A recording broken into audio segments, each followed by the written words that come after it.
folks, welcome to Legacy IAS Academy. In this video, we will be discussing a topic on will Western countries give a recognition to Palestine or as usual cheat Palestine. Now why did I mention as usual, which means have they spoken about giving recognition to Palestine before? Or what exactly happened in the history that we are telling that will West give full recognition to Palestine or cheat Palestine? We will see in the course of the video. First and foremost, if you see what are the topics that we will be discussing today, why West holds back full recognition of Palestine, what is the historical timeline of your Western promises for recognition of Palestine. We will also be seeing what are the patterns that they do in order to try to tell they are going to recognize Palestine. We will be seeing what is India's stand on this Palestine recognition, and we will also see a possible mains question from this topic. This video is presented to you by your faculty Sushma KP. Now coming back to the issue at hand. I told what is the topic we will be discussing and what are the subtopics we will be discussing. Now how is it relevant from UPSC perspective? First and foremost, from your GS paper 2 perspective with regard to your international relations, global governance, understanding, and also from your essay where the topic could be from your context of justice in international diplomacy. This could also be a possible question in ethics where the focus area could be on consistency in foreign policy. Understanding? Now coming back to the video. Since 1947, your Palestine has been always showed or always held that Palestinians will get a complete statehood, Palestinians will get complete recognition, and at the same point of time they will be having strategic autonomy. Understanding? Since 1947, if you see to 2025, when latest, why are we discussing this news in present? If you see, your France has held that they will go for official recognition of Palestine. Your UK has held that, and UK Prime Minister have held that if Israel doesn't stop the blockade of Gaza in order to bring or resolve humanitarian crisis, then even UK will go ahead for recognizing Palestine. Let's assume if Israel ends the blockade, then UK tells okay, I will not go ahead for asking or granting full or permanent recognition of Palestine. Now just with this, do you recognize, do you see the pattern? They are keeping it in a conditional manner. If you do this, then I won't do that. If you do that, I won't do this. So the Palestinian recognition has always been too much on how the strategic interests of other nations are, not mainly about your Palestine.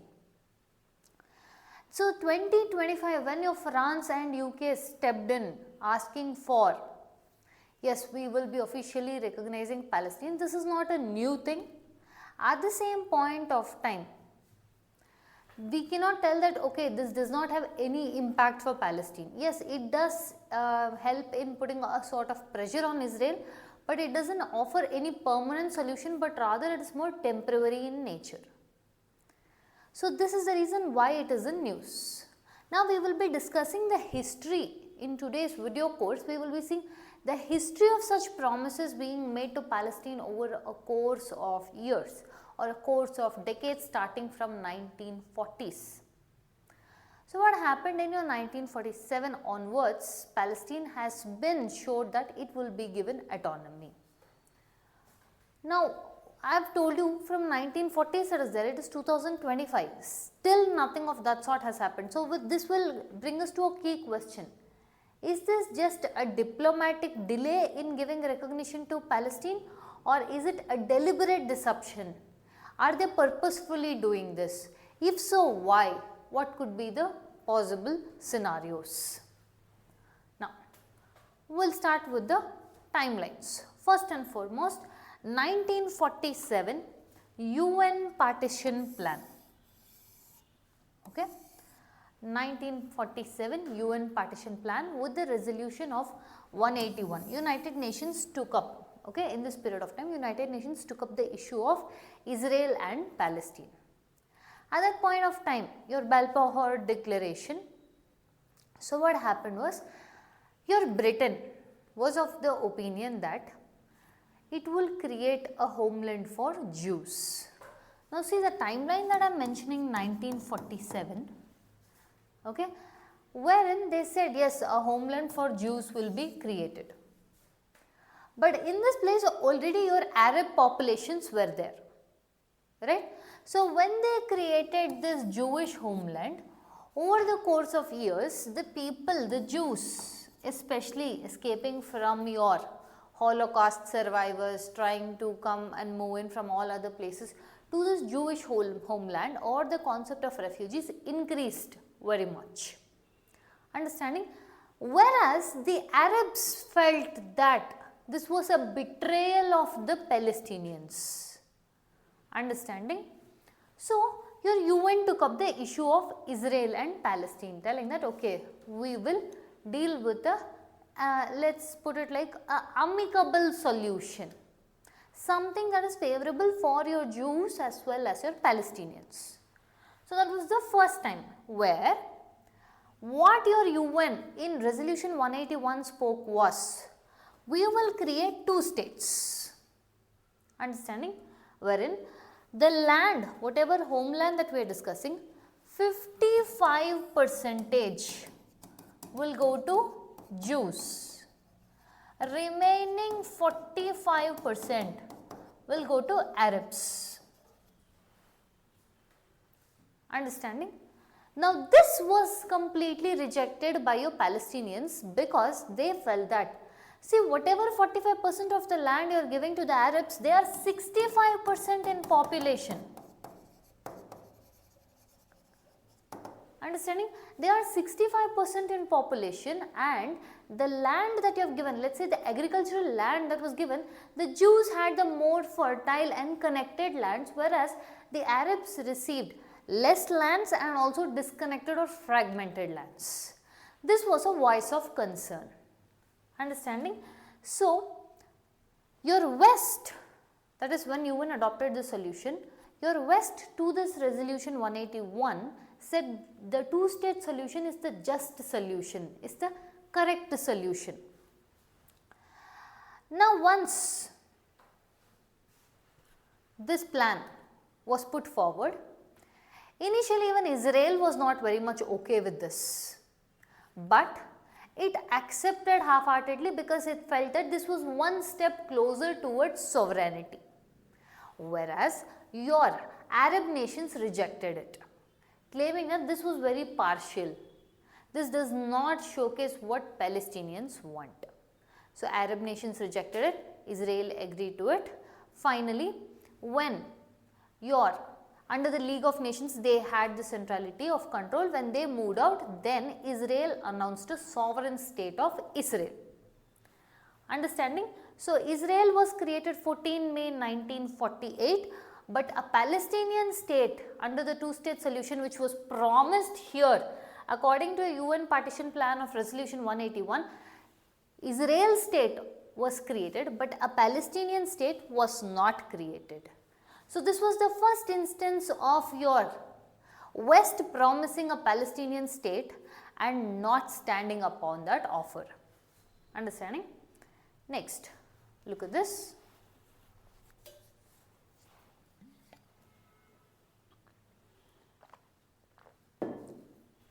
The second scenario, when was this? This was in 1967. Understanding? This was aftermath of a 6-day war.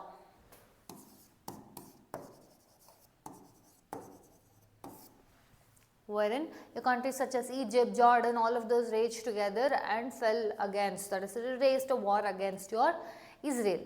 Initially, Israel had a lot of, let's say, it wasn't prepared well, but very soon it consolidated its positions.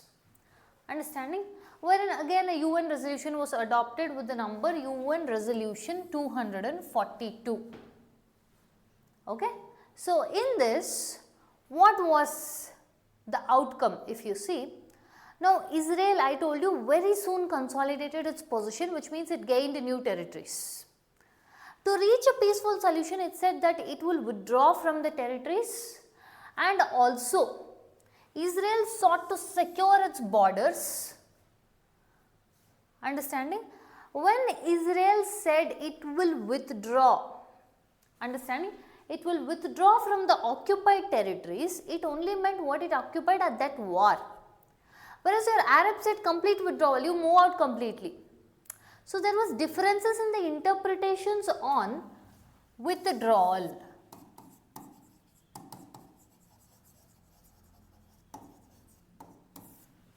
Understanding? What happened here was 1967, 6-day war, different or divergent opinions on withdrawal, and also Israel continued its establishments, or it started to move further with its settlements. This led again for your Arabs or Palestinians, a possible feasible solution was not created, neither a Palestinian state was created. So this was second time when your West promised the Palestine for a feasible solution and nothing came out of that. The next is 1967, again the UN resolution of 242, wherein Israel withdrawal from occupied territories was promised, where they even created this under land for peace. That was the heading that it was stated with. But neither permanent peace could be established nor amicable settlement or division of land happened. Then what happened? Your Israel said, okay, I will withdraw from all the land that I have gained after 1967 if I am promised sovereignty, territory, security and complete recognition.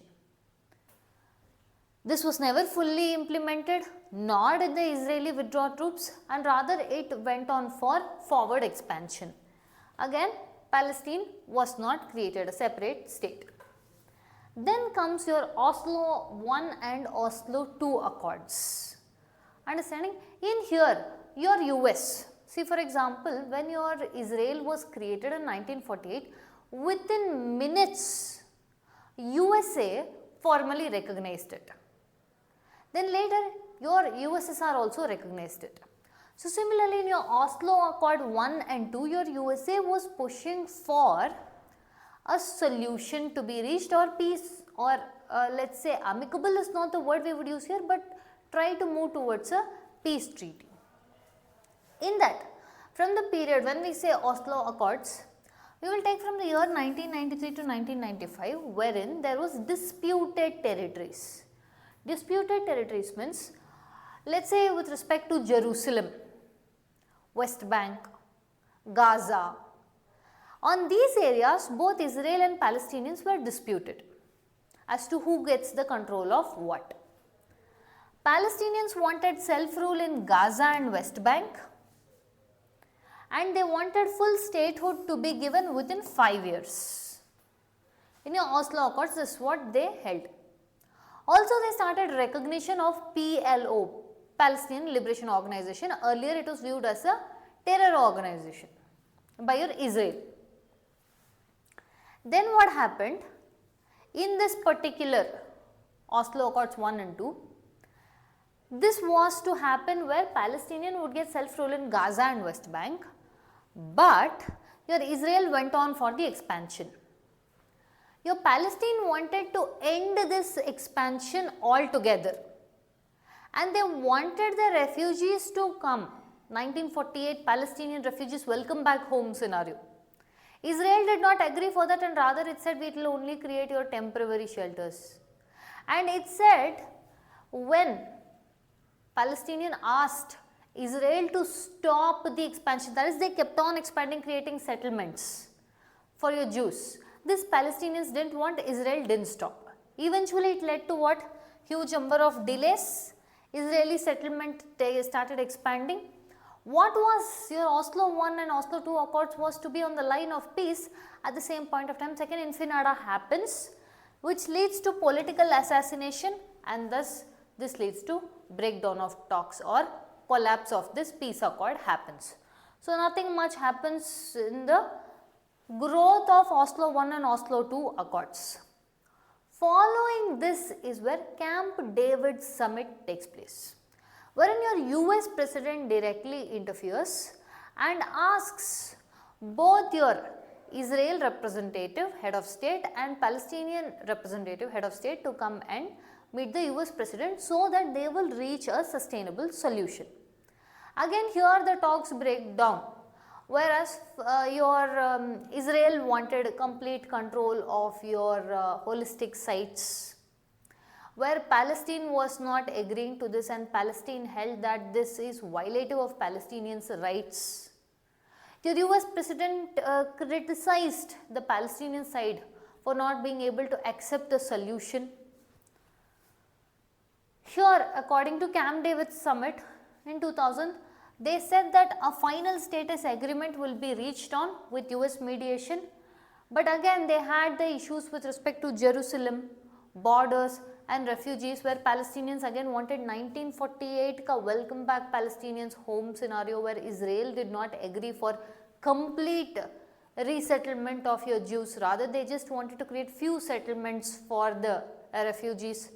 Understanding? So talks broke down with the control of Jerusalem. For example, Palestine and your let's say Israel, both of them were fighting over who controls East Jerusalem, the holiest sites. So this is where the talks broke down. The US president claimed that it is because of the Palestinian side that a solution could not be reached. Then comes Arab Peace Initiative in the year 2002, wherein it was more like a mutual recognition that they had to do, at least that is what the name is, where full Arab recognition of Israel to be happening. In return for full recognition of Israel by all the Arab states, a Palestinian state would be created, but this would be created based on your 1967 records, okay, not the present one of 2000s. What happened was this was agreed and supported by the West, but no further enforcement could take place because Israel did not agree to the key terms of the deal, wherein it felt that that was affecting its security, borders, refugees and again the key issue of Jerusalem-Gaza. Understanding? So, Arab Peace Initiative also did not yield any fruits. Then comes Annapolis Conference. Again the US president at this point of time holds that he will reach a two-state solution, wherein they will tell that in your Annapolis solution that your Israel and Palestine have to be on mutual terms, but your US more on sided with Israel in terms of key terms and aspect, let's say with respect to again same aspects. Your Israel did not want your security forces constantly stationed in your Jordan. Palestine held the same issues of your Israeli troops. They wanted complete withdrawal of Israeli troops. And also with respect to the control of your key spiritual holistic areas of your Jerusalem. On these the talks again broke down. So again here no outcome was reached. Then come Palestine's UN bid, where Palestine wanted a two-state solution, so it asked for its membership, where Palestine wanted a complete membership. Again usually what happens is, whenever this is brought about, one member vetoes it. That one member is usually your US. US vetoed a full membership for Palestine, and rather Palestine only got an observer status. Understanding? This was the outcome in your Palestine's UN bid asking for a permanent membership. At the same point of time, if you see, your John Kerry peace talks. This was started with your Obama push. US President Barack Obama wanted to push this, wherein they said within 9 months the deal has to be sealed, a permanent solution has to be brought in for your Israel-Palestine conflict. One thing is, they said yes, everything will be finalized. The issue where it broke down was with respect to your expansion of Jewish settlements, where Israel will not be ready to reduce down on the settlements.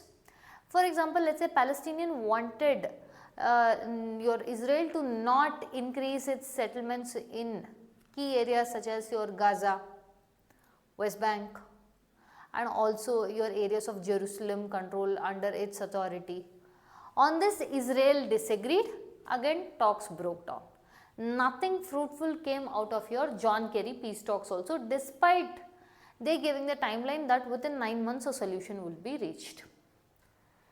Then comes to the present day period, where in order, because of your Israel-Palestine war, now your Hamas, non-state actors have entered into the picture, where many view it, especially West views your Gaza as a terror organization, and Israel is creating blockade for humanitarian aid. In order to end the blockade for humanitarian aid, your countries such as Spain, Ireland, Norway, they have also come out, and also France has outright spoken that in the September session that your UNGA is going to come up, they will bring in for formal full recognition of Palestine. Again, your UK giving a conditional clause for recognition of Palestine. This is still, let's say, if your, see, this is, we cannot tell that this is a usual thing. There is a change in stance, there is a change in ideology in the West itself. That is, there is always pro-lobbying for Israel in your West, in their respective countries with respect to, let's say, your UK, France, US. But one thing is, we see a small rift in the G7 itself on their backing or the views of Palestine. So this is, yes, for once a different shift. But again, what outcome we can expect is your US voiced out telling that your France wanting to recognize Palestine completely, and your UK, all of this are ill-timed. Israel has again rejected, telling that now if they do any such thing, it would be like rewarding the Hamas.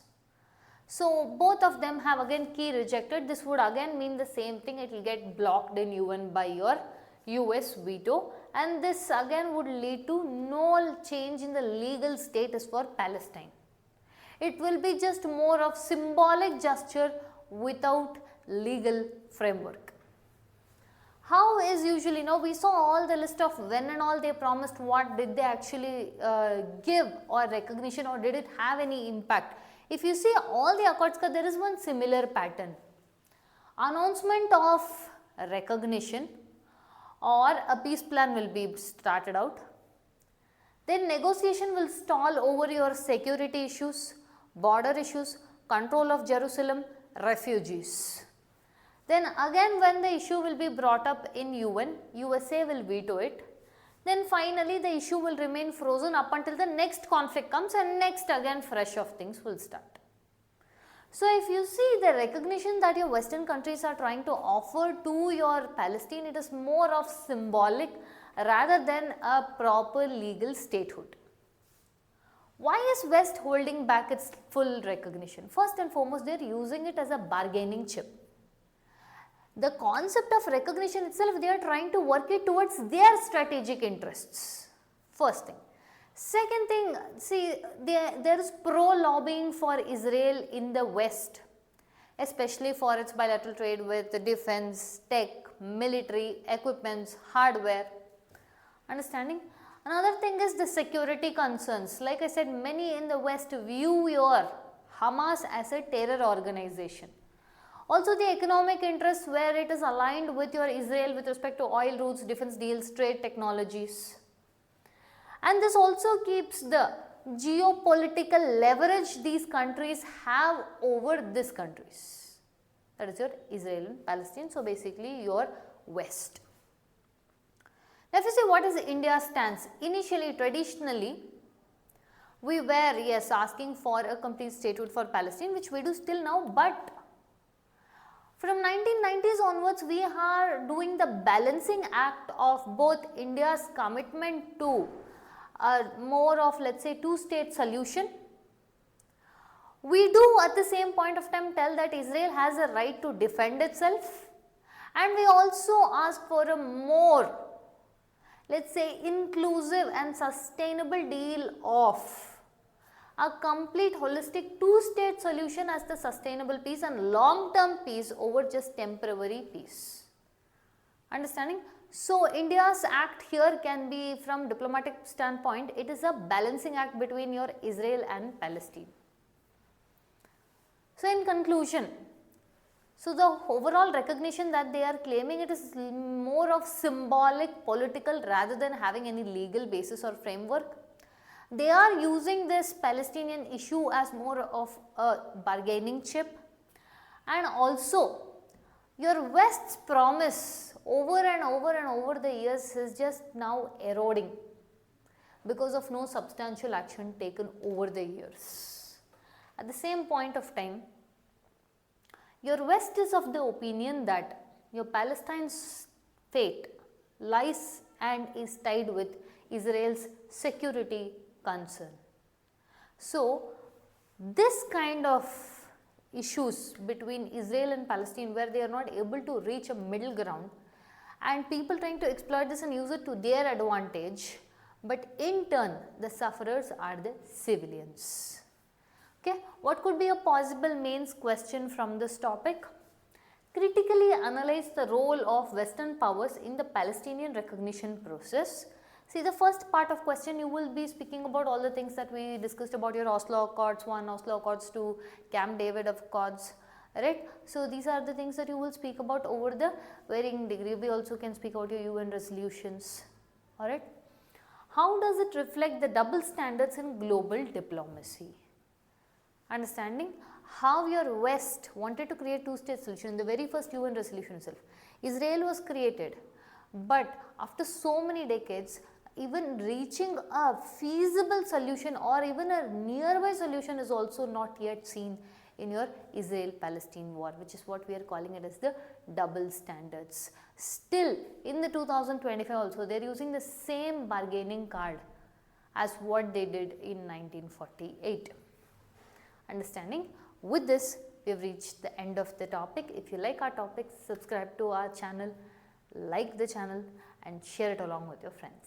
Thank you.